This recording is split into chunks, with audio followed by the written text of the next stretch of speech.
las tierras del antiguo reino de Iriador, diezmadas por la plaga, destruidas por la guerra civil, asediadas por la guerra con Arnar.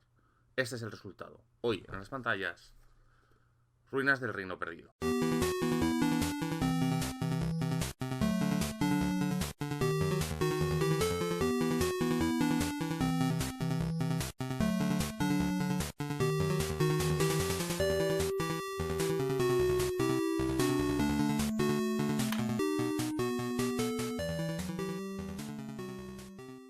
Hola a todos, soy Ezcardan de nuevo. Hoy os traigo Ruinas del Reino Perdido, el cual es el último suplemento que tenemos en castellano. Hay dos cosas. Primero, existe la caja de inicio, lo cual va a ser lo siguiente a ser reseñado. Si no es lo siguiente, va a ser justo lo que va después. Y es verdad que en inglés existe un suplemento adicional que solo se puede conseguir todavía en PDF, porque no existe todavía edición física, que es una compilación de aventuras en esta zona del mundo, similar a lo que puede ser Reinas del Norte. Espero que mejor que aquel suplemento. Ya sabéis que esa campaña a mí le dediqué 2 vídeos y no fue del todo de mi agrado. Ya veremos si esta campaña está. Y sabéis que va a salir Moria, en teoría, a principios del año que viene. Yo supongo que más o menos a finales del 24 o principios del 25 lo tendremos en español. Y probablemente a lo largo del 2024 tengamos esta campaña más al estilo clásico. Porque esto no viene a ser ni un regional ni una campaña. Se vendió un poco como tal. Realmente, por lo que estuve viendo, originalmente era un compendio de extras del kit starter que se introdujo en un único libro, que digamos venía a ser complementar. Esto es el típico companion que suele sacar muchos juegos grandes, con todas aquellas cosas que se escribieron para el básico o ideas que tenían para el básico, pero la paginación no les dio. Sí, es cierto que hay cosas que se hicieron específicamente para esto, pero muchas da esa sensación, ¿no? Esta zona de aquí que no describimos bien la ponemos, esta cosa de aquí y tal. Y si bien me gusta, creo que no está a la altura de los viejos regionales, cosas como el Corazón del Yermo o Rohan. A pesar, no nos metamos ya con la calidad de esos regionales, pero creo que la estructura es peor y tampoco llega a ser una compilación de aventuras, pese a que se intentó vender como tal. ¿Por qué? Porque las aventuras y la forma de tratarlas se parecen un poco más a Forbidden Lands, juego que todavía no he reseñado en el canal, pero que tiene una estructura de hecho similar a todo lo que tiene que ver con el Jai, ¿no? Los manuales de zona que sí los he reseñado, lo que te describen es una zona, sus PJs y una serie de problemáticas que tiene. Esa es la decisión que han tomado aquí. Describir una serie de localizaciones, que os recordad que aquí vienen 14, 12 localizaciones, y lo que nos explican es una serie de lugares con una serie de ideas, pero bueno, vamos a ver los pormenores, porque hay cosas de este libro que me gustan mucho y otras que por desgracia no me han gustado nada. Bueno, aquí lo tenemos con esta portada, vuelve a opinar lo mismo y bueno, como mucha gente de la línea, tiene más similitudes a Simbarum que a lo que podríamos pensar del Anillo Único, la edición anterior. La portada en sí es espectacular, una calidad bastante buena, más que espectacular, es de una calidad buena, sobre todo si te gusta este tipo de fantasía oscura, más parecido a Simbarum o Warhammer. De hecho, la comparación que acabo de hacer con Warhammer no es casual, porque vamos a ver que parece que el suplemento se ha confundido de juego o de ambientación. Bueno, aquí tenemos la ciudad de Tabar. Tabar, digamos que es la antigua capital del antiguo reino de Cardolan. Cardolan es uno de los 3 reinos en los que se divide el reino de Arnor, el cual además es creo recordar que es el último en caer. Yo además me hizo mucha ilusión cuando vi este suplemento, porque justo cuando estaba el kit starter de la segunda edición, yo estaba terminando mi campaña del Anillo Único, el cual estaba basado en la caída de Cardolan. Bueno, más que en la caída, estaba en las consecuencias y el descubrir los últimos días de Cardolan, justo después de la caída, ¿no? ¿Qué pasó después de que el reino terminara cayendo, después de la división del reino, las guerras contra Agmar, aunque Cardolan no participa principalmente, pero sí es asediado por las plagas, ¿no? Que es el motivo por el que las tierras del norte están tan absolutamente desiertas, es porque hace una serie de siglos ocurrió una plaga. A mí me sigue resultando irreal. ¿Por qué? Porque, bueno, pues la peste negra, si bien diezmó bastante el continente europeo, han pasado 700 años y estamos bastante mejor que entonces. Aquí la plaga ocurrió hace 1400 años. que una tierra virgen tan enorme no haya sido colonizada de ninguna manera. Recordemos que la tercera edad, en muchos de sus momentos, es relativamente paz, porque ya se han expulsado a los orcos, se ha logrado vencer a Sauron. No entiendo. Supongo que la influencia de Agmar en el norte puede llegar a afectar en parte y el tema de los no muertos umbrarios puede llegar a afectar, pero han pasado 1400 años, ¿vale? De hecho es el gran problema que tengo con Tolkien, es la magnificencia de las fechas, ¿no? Viendo cómo ocurre nuestra historia, o sea, pensar que hace, según los elementos arqueológicos, depende entre 5000 y 7000 años, se construyó la Esfinge. O sea, la Esfinge, depende a quién preguntes, está datada entre el 2800 y el 4800 después, antes de Cristo. Han pasado 7000 años. O sea, 7000 años es lo que hay entre la coronación de Aragorn a la caída de Beleriand. Y sin embargo, el mundo de Tolkien es excesivamente estático, que es uno de mis grandes problemas. Pero bueno, eso tiene que ver con otras cosas, mis problemas con la obra, la he explicado en otras ocasiones, en otros canales y en otros debates. Introducción, nos hablan de cómo está. Esto, por ejemplo, ya digo, el arte es espectacular siempre, pero esto no me suena al Señor de los Anillos. Sinbarum, Warhammer, vale, pero Señor de los Anillos, o sea, fantasía muy oscura. Aquí vemos la ciudad de Tabar. La ciudad de Tabar viene completamente descrita, con todo su... Quienes conozcan bien la obra de Tolkien van a saber que Tabar en esta época, al final, cerca del año 3000, está abandonada. Aquí, bueno, nos dicen que realmente, digamos que aún quedan habitantes, se está intentando reconstruir, digamos que son como sus últimos días. Es una licencia que se toman porque quieren que Tabar sea como una especie de centro de operaciones, igual que lo que puede ser Bree o Rivendell. Quieren dar una tercera opción, algo más parecido a una ciudad en lugar de lo que sea una población o literalmente casi una casa, porque lo que es Rivendell realmente es un valle con 4 habitantes, o sea, y Bree, recordemos que es un pueblo grande, pero un pueblo, pues aquí querían dar, yo supongo que querían dar una ciudad, ¿no? Con bastantes aspectos, tiene puerto y tal. Hay una parte de la ciudad que está habitada, que es la parte sur, y la parte norte, digamos que está bastante más en ruinas. De hecho, la ciudad está decadente y tiene un montón de personajes, localizaciones y tramas. La verdad, esta me gusta mucho. Yo hubiera aprovechado para poner una especie de reglas de dominio, que es un poco lo que le he hecho en falta a esta edición, las reglas de dominio de la primera edición. Creo que aquí hubieran quedado bastante bien. O tareas de comunidad que permitieran intentar arreglar o restaurar zonas de la ciudad. Creo que hubiera quedado bien, si bien a lo mejor esta fuera un poco del tono aventuril, creo que se habría agradecido. ¿Y por qué digo lo de Warhammer? Bueno, aquí lo vamos a ver, y luego es patente en todo el libro. Los personajes parecen de Warhammer, el tono de la ciudad parece de Warhammer, todo parece de Warhammer. Da la sensación de estar jugando más bien en un Middelheim post Tormenta de Caos, con cosas de Aldorf, que jugando en un entorno tolkieniano. Y a mí no me molesta, porque ya sabéis que a mi Tolkien no es santo de mi devoción. Pero sí que creo que es una equivocación de tono. La cantidad de grises, la cantidad de elementos relativistas, de decadencia que tiene este lugar. Decadencia, pero no desde el punto de vista de que tú ves algo y sabes que se está en el final de sus días, sino decadencia de que se ha torcido el rumbo, ¿no? Que es algo muy, al menos hasta donde yo he leído, poco común en la obra de Tolkien. O sea, en Tolkien el mal, digamos, es la ausencia de bien. O sea, aquí da la sensación de que todo es malo, ¿no? Esto es algo que podrías pensar de Agmar, pero no de esta zona del mundo. Sinceramente, si bien me encanta, me gusta mucho el capítulo de Tabar, me apasiona. O sea, salvo por 2 detalles, pero no me sabe a Tolkien. Y que lo note yo, que es una persona no muy experta, no quiero saber lo que puede suponer para gente que conoce mucho más la obra.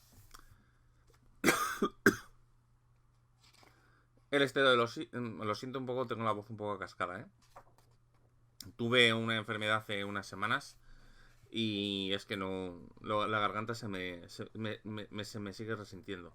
Bueno, el estero de los cisnes. Bueno, esto es la descripción de varias localizaciones que se quedaron a medias en el básico, ¿no? Lugares del mapa. Vamos a ponerlo aquí al final. Lugares del mapa que no estaban completamente descritos, pues se describen, ¿no? Porque intenta, digamos, describir entre el capítulo de ambientación del básico y describir todas las zonas del norte.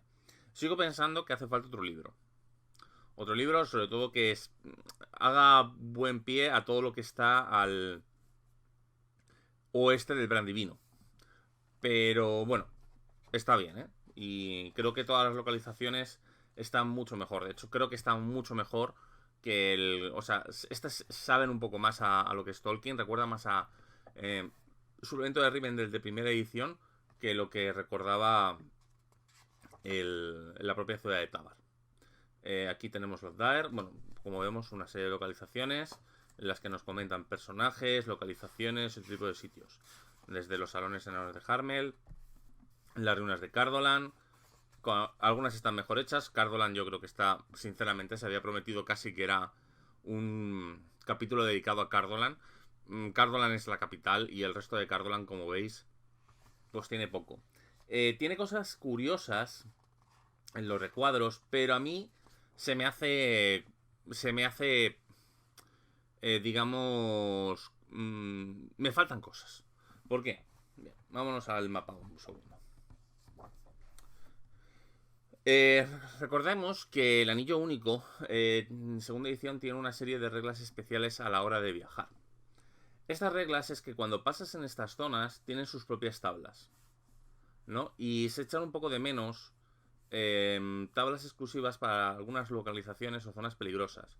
También se echa de menos en algunos lugares las malditas acciones de comunidad. Yo sé que esto fue muy pesado en el suplemento de Rivendell, que hablé en el último vídeo, y que soy muy pesado repitiendo pero teniendo en cuenta la gran variedad que había de acciones de comunidad exclusivas de santuarios o de localizaciones concretas, me sorprende el abandono absoluto en esta edición de dichas reglas. Y da pie. O sea, cosas como, por ejemplo, teníamos en la anterior edición de restaurar el fuerte de los Montalaces, o de ayudar en las cacerías, o de hacer vigilancia en los túmulos. Esas faltan, no están. Y estos regionales deberían de incluir estas opciones de comunidad propias de la zona para que te sientas que estás pasando el invierno a las estaciones en este lugar. La falta absoluta de colocarnos una base de operaciones como es Tabar y, igual que pasa con Rivendell, no tener una serie de acciones exclusivas cuando lo has elegido como tu santuario, me sorprende, realmente.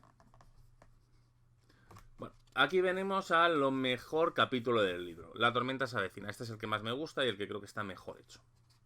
Bien. Este capítulo nos van a encontrar una serie... Bueno, aquí nos hablan de que puede haber contradicciones, ¿vale? Con el lore oficial. Lo cual tiene lógica. Bien. Esto nos van a presentar una serie de tramas que van a funcionar como los frentes de Dungeon Wall. O, bueno, como funcionan todos este tipo de eventos en PBTA, en Forge y otro tipo de cosas. Son una serie de eventos que van a ocurrir año a año. Nos van a decir qué pasaría si los jugadores no intervienen. Algunas veces nos van a dar ideas de qué pasaría o cómo se desviarían si intervienen. Y nos van a presentar una trama que se va a alargar a lo largo del tiempo. Lo cual en el Anillo Único está bien porque está pensado para esto. Como funciona esta edición, no es con aventuras propiamente dicho, sino que funciona con un sistema raro de rumores en el que los jugadores, usando sus fases de comunidad, van a aprender o escuchar noticias o escuchar de lugares, personas y otro tipo de cosas. Y en teoría ellos, antes de empezar la fase de aventura, tienen que decirle al director de juego a dónde quieren viajar y qué quieren explorar. Eso es como funciona propiamente dicho esta edición. Yo creo que eso está muy chulo y está mejor que las aventuras más dirigidas, más cocinadas que tenían la edición anterior. Es una de las cosas que considero superiores y que han hecho bien en coger de Forbidden Lands. Si bien puedo entender que exige una gran cantidad de trabajo y a veces no es obvio qué hacer con ello. Pues esto digamos que son, en lugar de tramas de localizaciones concretas, son tramas que involucra a personajes concretos. Aquí, por ejemplo, tenemos a los Numerianos Negros, que nos van a hablar una banda de Numerianos Negros que están saqueando la zona y que están, bueno, pues siguiendo sus planes.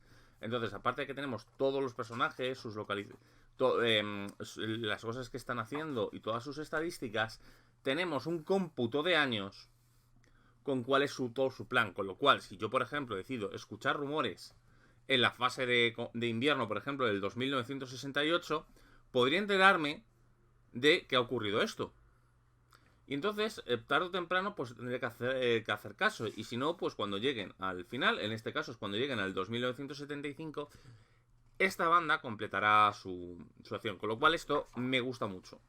Igual que tenemos esto, tenemos la mano blanca de Saruman, en el que tiene que ver con agentes de Saruman infiltrándose, en el que además nos viene Saruman como mecenas.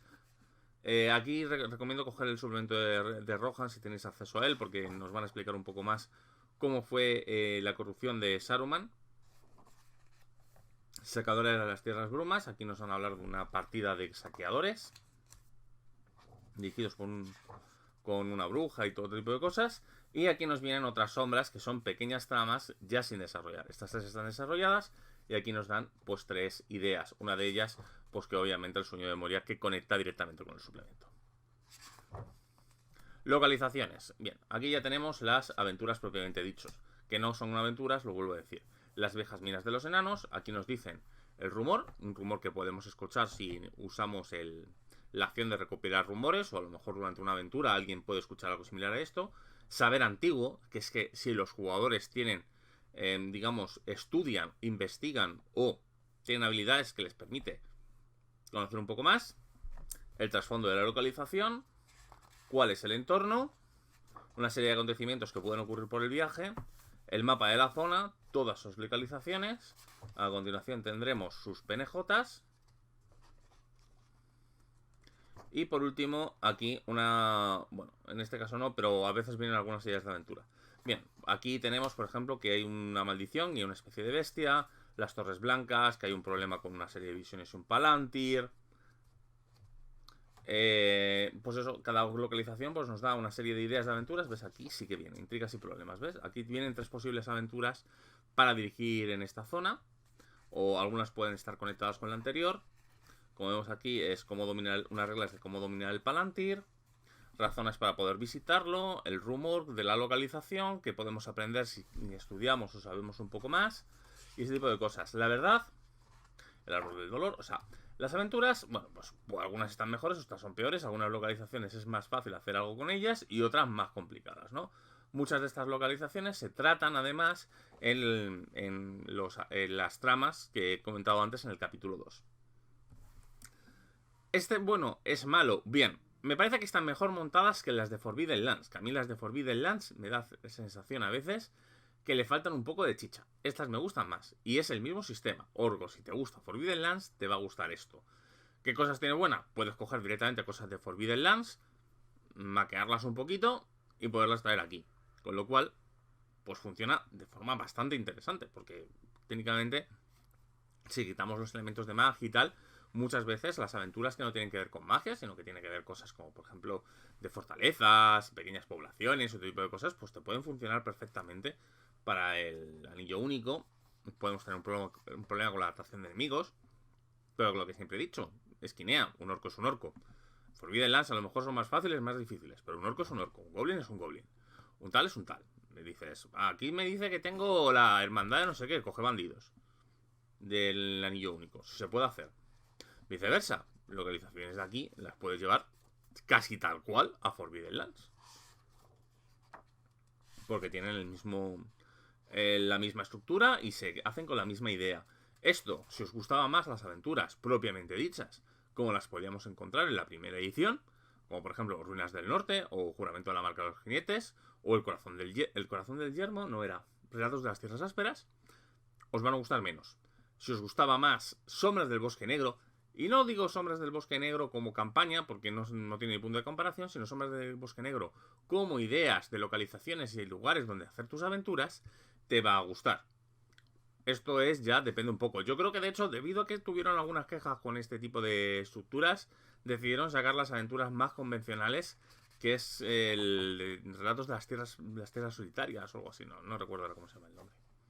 Una de ellas, además, llama la atención porque está hecho por alguien de aquí. En Devir tenéis una entrevista con él, lo cual me hace gracia, ¿no? Y bueno, yo os digo, en general las localizaciones están bien. Algunas son peores, pero no peores porque estén mal hechas, sino porque no dan tantísimo juego. Hay algunas que dan muchísimo más juego y tienes cosas como, por ejemplo, que en la anterior edición se extrañaban, como el Monte Gam, ¿no? Que es una de las fortalezas orcas más importantes que hay. Pues aquí la tenemos perfectamente descrita, podemos visitarla y podemos hacer cosas allí. ¿Ves? Por ejemplo, aquí, perdidos en el Monte Gam, ¿no? Pues esto, si bien esto es porque para no simular el laberinto, ya sabéis que últimamente muchos juegos, en lugar de detallar el dungeon o detallar la localización, digamos que lo que tienes es una serie de encuentros a medida que vas viajando por esa localización. Pues la verdad está bastante bien. O sea, lo que pasa es que yo echo de menos una tabla de encuentros de aquí, del Monte Gam. Pero bueno, sigue estando chulo.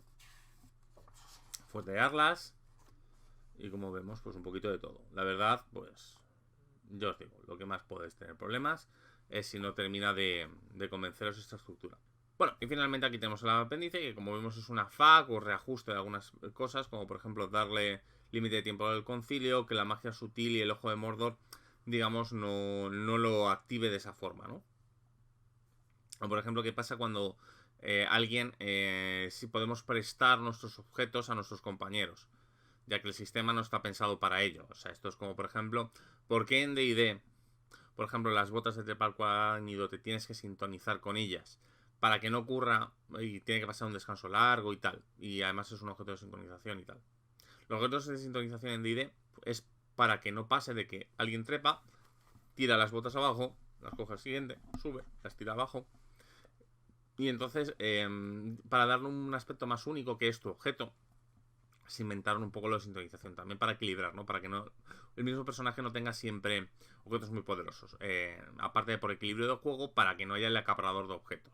Este tipo de personas que decían, oh, objeto mágico, para mí, para mí, para mí, para mí, para mí. Pues como tienes el límite, pues funciona así. En ello único intenta reflejar esto de que los objetos son del personaje, ¿no? El cuerno de Boromir es de Boromir. Anduriel es de Aragorn. Dardo es de Frodo.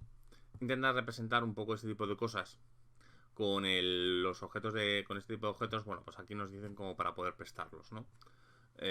Aunque aquí se pierde un poco el espíritu de la obra. Ya sabemos que mucha gente dice, pero no es realista que yo no me pueda prestar sus alicates mágicos para atornillar esto. Ya, pero es que no, en este tipo de obras este tipo de cosas no pasan, ¿no? Pero por este tipo de cosas realistas que mucha gente se queja, yo supongo que está introducida esta regla. Pero en fin, y aquí tenemos el mapa con las localizaciones nuevas, las 12 localizaciones, cada una indicada en su lugar, por si queremos hacerlo, ¿no? Y aquí termina. Vamos a las conclusiones. Bueno, Ruinas del Reino Perdido es un suplemento que a mí me faltan cosas, o sea, tengo la sensación de que todavía no están hechos a esta edición. A veces me da esa sensación. Me gusta el tema de las tramas, me gusta el tema de las localizaciones, el cómo está hecho la parte del regional no me gusta tanto. Y sobre todo no me gusta porque me da la sensación que es casi otro juego. Es demasiado oscuro, demasiado deprimente, algunas partes recuerdan a Symbaroum o recuerdan incluso a Warhammer. Tabar es una ciudad de Warhammer, te dicen que es Null y te la crees. Entonces, no sé qué o sea, tengo la sensación, y esto pasa también un poco en la edición anterior, que no tienen recogido de todo qué quieren hacer con la edición. Me da la sensación de que lo primero que vamos a ver que realmente está bien pensado para esta edición es Moria. Este suplemento me da la sensación que es lo que es. Una compilación de desbloqueados del kit starter. Y me da la sensación que es una compilación de cosas que no puedes meter en el básico porque siguen siendo 120 páginas, ¿no? Sí, son unas 120 páginas que tú no puedes meter en el básico porque se te iría de gordo. O sea, en el básico viene una recolección de ejemplo, viene una serie de descripciones de la zona del regional. Pues da la sensación de que son cosas que pensaron que no eran tan importantes se decidieron extraer. Esto no es un problema, lo vemos en muchos juegos. Pero, claro, da la sensación, a veces esa sensación que es un popurrí extraño entre un montón de cosas que no pudieron meter en el básico. No que si no quisieran, que no pudieron. Un poco más desarrolladas y con un poco para entregarle a la gente por el apoyo que recordemos desmedido que tuvo esta obra en Kickstarter. Creo recordar que fue $1,5 millones de dólares. Así que bueno, no me parece mal, ¿eh? Pero cierto está en que al ser algo que se desarrolla junto con el básico, todavía tienen que cogerle un poco el atemperar la edición, saber un poco está. Pasó también en el anillo único, ¿no? Se puede ver un cambio, sobre todo en Erebor y en Sonrisa de los Dragones.